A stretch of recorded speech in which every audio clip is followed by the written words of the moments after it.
جو احباب صاحب کے بیانات سنتے رہتے ہیں ان کا شکریہ ادا کرتا ہوں۔ سرفہرست مفتی ریاض عبداللہ صاحب میاں چنو سے، جن کے کمنٹ یہ تھے ماشاءاللہ استاد صاحب کی اچھی گفتگو ہے، اللہ تعالیٰ لمبی عمر عطا فرمائے۔ بہت زیادہ اپنے کمنٹ سے اپنے حوصلہ افزائی کرتے رہتے ہیں ہماری، تو ہماری بھی دعا ہے کہ اللہ تعالیٰ آپ کو بھی سلامت رکھے، لمبی عمر عطا فرمائے اور مزید دین کا کام کرنے کی توفیق عطا فرمائے۔ دوسرے نمبر پر میرے استاد محترم جناب محمد اکرم رضوی صاحب لودھرا سے، وہ بھی بہت محبت کرتے ہیں اور جب سے درس قرآن کا سلسلہ شروع ہوا ہے سن بھی رہے ہیں، اور رات کو بھی میں آپ کے کمنٹ پڑھ رہا تھا، آپ فرما رہے تھے کہ ہم انشاءاللہ مسلسل استاد صاحب کا بیان سنتے رہیں گے، تو پھر آگے میں نے بھی کمنٹ میں لکھا انشاءاللہ العزیز قرآن کی برکتیں اور رحمتیں آپ بھی ہمیشہ کے لیے سمیٹتے رہیں گے۔ اسی طرح اور ایک نام ہے محمد شاہد فیضی صاحب، محمد شاہد صاحب کروڑ پکا سے، اور اسی طرح ماہر شہزاد صاحب، اسی طرح چودھری سلیم صاحب، وہ بھی بہت محبت سے نوازتے ہیں اور بہت شیئر بھی کرتے ہیں، بہت سنتے بھی ہیں۔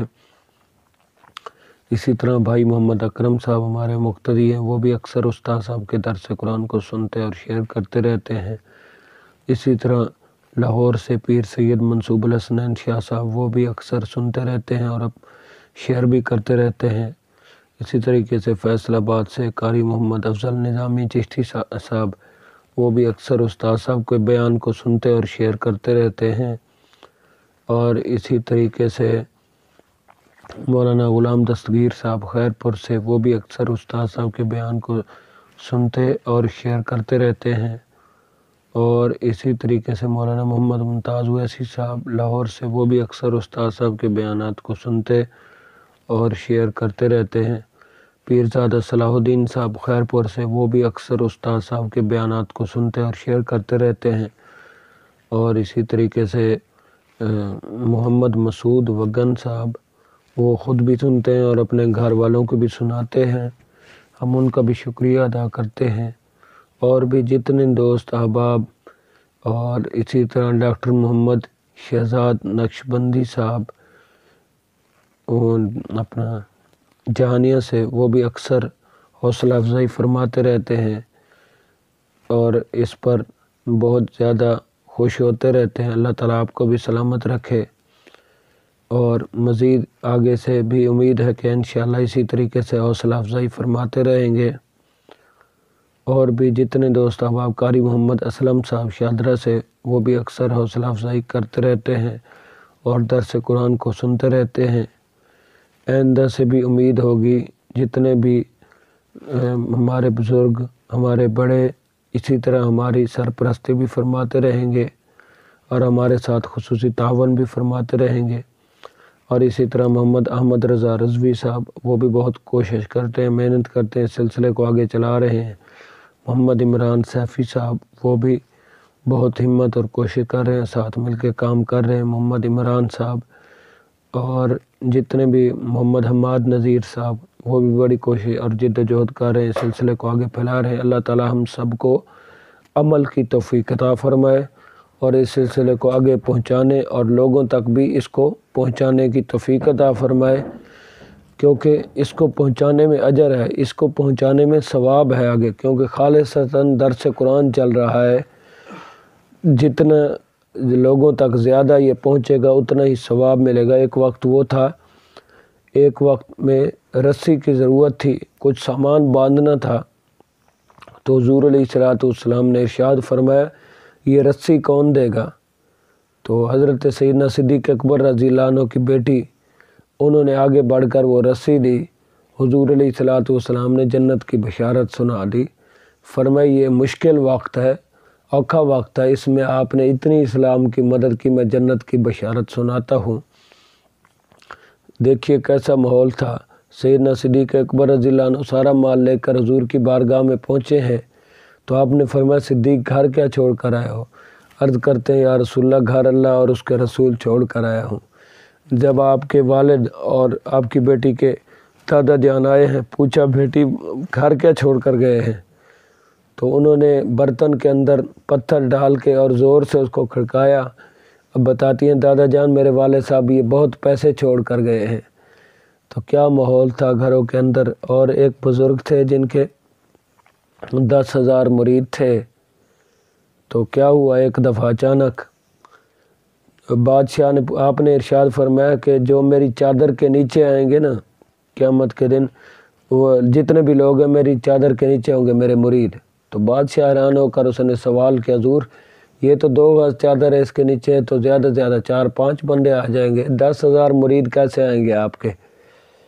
تو اچھا آپ نے فرمایا 1 دن کی مجھے مہلت دے دے پھر جواب دوں گا۔ یہ ضروری بھی نہیں ہے کہ ہر سوال کا جواب موقع پر ہو، بعض اوقات ٹائم لے لینا چاہیے اگر ہمیں صحیح پتہ نہیں ہے اس بات کا، پوچھ کے، بزرگوں کا طریقہ ہے۔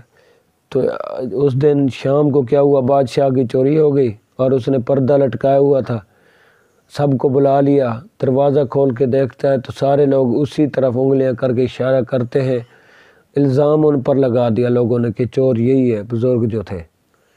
تو الزامات بھی لگتے رہتے ہیں، ضروری نہیں ہے کہ جس کی طرف انگلی اٹھ رہی ہو وہ واقعی مجرم ہو، بعض اوقات الزام بھی لگتے ہیں، دین والوں پر بہت الزام لگے تو پھر اینڈ میں پھر صفائی بھی آ جاتی ہے، صحیح مجرم جو ہے وہ بھی میدان میں آ جاتا ہے۔ تو جب انہوں نے اشارہ کیا تو بادشاہ نے کہا اب اسے سزا دینی چاہیے، بادشاہ نے خود بھی سزا دی، ساتھ والے لوگوں نے بھی، مرید بھی ادھر مل گئے۔ تو اس لیے جب آزمائش ہوتی ہے، جب مشکل وقت ہوتا ہے، جب کوئی الزام اللہ نہ کرے لگ جائے تو پھر وہ جو اپنے ہوتے ہیں وہ بھی دشمن بن کے وہ بھی دوسرے دشمنوں کے ساتھ مل جاتے ہیں، وہ بھی وہی سلوک کرتے ہیں جو دوسرے کرتے ہیں۔ اب جو مرید تھے وہ بھی مل گئے، کوئی چیز مارا ہے، کوئی پتھر، کوئی اینٹ اٹھا کے کوئی چیز۔ آخر میں 3-4 یا 4-5 مرید سامنے آئے اور بادشاہ کے سامنے کھڑے ہو گئے اور بادشاہ سے کہنے لگے بادشاہ سلامت جو سزا دینی ہے ان کو وہ ہمیں دے دے، ہمارے مرشد کو نہ دے، جو دینی ہے ہمیں دے دے۔ تو آپ ابھی وہ یہ بات کر رہے تھے، آپ نے بادشاہ کی طرف رخ کر کے اس کے چہرے کی طرف آپ نے فرمایا بتا یہ 4-5 اس چادر کے نیچے آ جائیں گے؟ تو کہتا حضور آ جائیں گے۔ تو فرمایا اس لیے تو میں نے کہا تھا 10,000 کہاں ساتھ چلنے والے تھے، ساتھ چلنے والے تو تھوڑے ہوتے ہیں مشکل کے وقت۔ تو فرمایا یہ مشکل کے وقت صرف چیک کرنا تھا، آپ کو بھی جواب دینا تھا، چیک کرنا تھا کہ مشکل کے وقت کون کھڑا ہوتا ہے۔ تو 10,000 میں سے 4-5 تھے جو مشکل کے وقت کام ہے۔ تو اس لیے بندہ جو ہے انسان ہے، تعلقات اس کے بہت زیادہ ہوتے ہیں، رشتہ دار بھی ہوتے ہیں، دوست احباب بھی ہوتے ہیں، برادری کے لوگ بھی ہوتے ہیں، اولاد بھی ہوتی ہے، سب کچھ ہوتا ہے، لیکن جب مشکل آتی ہے پھر پتہ چلتا ہے کہ ساتھ کون کھڑا ہوتا ہے۔ اس لیے مولا علی رضی اللہ عنہ فرماتے ہیں، فرمایا 2 بندے ہمیشہ نہیں بولتے، ایک فرمایا مشکل کے وقت ساتھ کھڑا ہونے والا، دوسرا مشکل کے وقت ساتھ چھوڑنے والا۔ تو اس لیے صحابہ کرام دیکھ لیں، ایک وقت وہ تھا ابھی حضور علیہ الصلوۃ والسلام کی سنگت میں نہیں آئے تھے، ایک وقت پھر وہ تھا وہ حضور کی صحبت میں، پھر بڑی آزمائشیں تھیں، پھر کچھ منافق جو تھے نا وہ ساتھ نہیں چلے، وہ 1.5 میل تک بھی نہیں چلے۔ حضور علیہ الصلوۃ والسلام آپ جہاد کے لیے جا رہے ہیں اور وہ مسجد بنا کے نماز پڑھ رہے ہیں، ساتھ نہیں چلے آپ کے ساتھ۔ اور جو ساتھ چلے حضرت بلال رضی اللہ عنہ اور خالد بن ولید رضی اللہ عنہ، جتنے بھی صحابہ کرام ساتھ چلے ہیں، پھر زمانے نے دیکھا کہ وہ بلال جس کے گھر کا ایک ٹائم کھانا ہوتا ایک ٹائم کھانا نہیں ہوتا تھا، پھر اسی کو حضور نے فرمایا اب کعبے کی چھت پر چڑھ کے اذان دے۔ بڑے بڑے چودھری، بڑے بڑے لوگ جو کفار مشرکین کے نمبردار تھے وہ دیکھتے رہ گئے اور حضرت بلال کعبے کی چھت پر چڑھ گئے، کیونکہ ایک وقت وہ تھا جب مار کھا رہے تھے، گھسیٹے جا رہے تھے، مشکلیں برداشت کی، پھر آسانی اللہ تعالیٰ نے ایسے دکھائی، فرمایا اب لوگ کعبے کو چومتے ہیں، کعبے کو دیکھنا بھی عبادت ہے، ایک وقت ہوگا دور سے اشارہ کر کے چوم لیں گے، اب بلال تو کعبے کی چھت پر چڑھ جا، کیونکہ تو نے ہر مشکل میں اسلام اور دین کو نہیں چھوڑا۔ ایک وقت وہ تھا جب حضرت عمر رضی اللہ عنہ حضور علیہ الصلوۃ والسلام کی صحبت میں آئے، اور پھر ایک وقت وہ تھا 36 لاکھ مربع میل کی حکمرانی ملی اور آپ کی آنکھوں سے آنسو جاری ہو گئے۔ فرمایا عمر تو وہ تھا، تجھے تو تیرا باپ کہتا 5 اونٹ سیدھے لائن میں کھڑے کر دے، تو وہ بھی نہیں کر سکتا تھا۔ آج اللہ تعالی نے حضور کے صدقے سے اتنا کچھ دے دیا۔ اور اسی طرح ایک شخص تھا، اس کی بڑی پیاری ادا تھی، بادشاہ کو لوگوں نے شکایت کی تیرا یہ وزیر ایسا ہے، یہ روزانہ دروازہ کھول کے اندر بند کر کے پتہ نہیں کیا چھپایا ہوا ہے اس نے۔ تو بڑا ایک دن بادشاہ نے بھی بلا لیا، اس نے کہا بتا تو کمرے کو بھی تالا لگاتا ہے، اندر بکسے کو بھی تالا لگا ہوا بند کیا ہوا، بتا کیا وجہ ہے؟ تو اس نے تالا کھولا، پھر بکسے کا تالا کھولا، اس نے ایک سوٹ نکال کر دکھایا۔ اس نے کہا یہ کیا؟ اس نے کہا جب میں پہلے دن آیا تھا نوکری میں آپ کی غلامی میں تو میرے پاس یہی سوٹ تھا، میں روزانہ آگے 5 منٹ اپنی اوقات کو دیکھتا ہوں، میں کہتا ہوں تو وہ تھا، اپنی اوقات کو نہیں بولا، آ کے میں دیکھتا ہوں اس کو اور اپنی اوقات کو یاد کرتا رہتا ہوں۔ جو بندے پہلے دن کو نہیں بھولتے پھر وہ رب کا شکر بھی ادا کرتے ہیں، وہ شکر کی طرف بھی آتے ہیں، پھر وہ آگے بھی بڑھتے رہتے ہیں۔ جتنے بھی اللہ والے ہیں جتنا شکر کرتے ہیں، جتنا اللہ کو راضی کرتے ہیں، پھر اللہ تعالیٰ اسی حساب سے مقام بھی عطا فرماتا ہے۔